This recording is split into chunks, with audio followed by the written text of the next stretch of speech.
नमस्कार दोस्तों, मैं सीए दिवाकर जग्गा। तो दोस्तों, कुछ इन्फॉर्मेशन है जिसका ध्यान रखना आपको बहुत ज़रूरी हो गया है। अगर आप बाइनेंस P2P पे ट्रांजैक्शन करते हैं तो ध्यान रखें, क्योंकि अभी रिसेंट में बहुत सारे बैंक अकाउंट जो हैं वो सीज कर दिए गए हैं साइबर क्राइम डिपार्टमेंट द्वारा। उसका कारण क्या है वो मैं आपको बता देता हूं कि जब भी आप बाइनेंस P2P में ट्रांजैक्शन करते हैं तो आपको दो चीज़ों का ध्यान रखना सबसे ज़्यादा जरूरी है।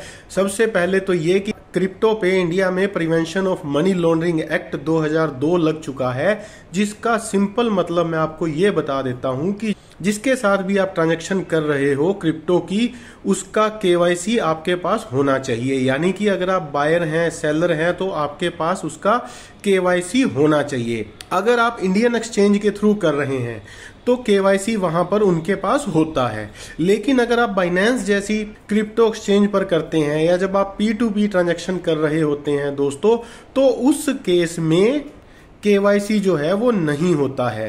तो अगर आप बाइनेंस P2P ट्रांजैक्शन करते हैं तो सबसे पहले आपको सामने वाली पार्टी का KYC लेना बहुत जरूरी है दोस्तों। अगर आप नहीं लोगे तो आप PMLA एक्ट में फंस सकते हैं, आप उस एक्ट का कंट्रावेंशन कर रहे हैं।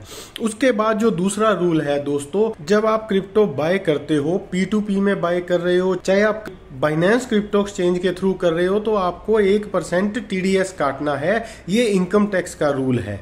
अब चूंकि बाइनेंस में जो ट्रांजैक्शन हो रही है उसमें आपको ये नहीं पता कि बायर जो है वो कौन सी कंट्री में बैठा हुआ है, तो आप इन ट्रांजैक्शन को अवॉइड करें। जो भी आप क्रिप्टो एक्सचेंज में बाइनेंस जैसी या फॉरेन क्रिप्टो एक्सचेंज में कर रहे हैं उसको आप अवॉइड करें दोस्तों। और बाइनेंस P2P में जो ट्रांजैक्शन कर रहे हैं उसमें आप सामने वाले पार्टी का KYC जरूर लें। चाहे आप खरीद रहे हैं क्रिप्टो, चाहे आप बेच रहे हैं, दोनों केस में आपको KYC करना जरूरी है। और 1% TDS भी काट लें, फिर जाके आप सारे रूल को कंप्लाई कर रहे हैं। अदरवाइज आप गलत काम कर रहे हैं और उस पे नोटिस आना अब तय हो गया है, बैंक अकाउंट का सीज होना तय हो गया है। तो दोस्तों, जुड़े रहो हमारे साथ क्रिप्टो की इसी तरह की जानकारी के लिए। धन्यवाद।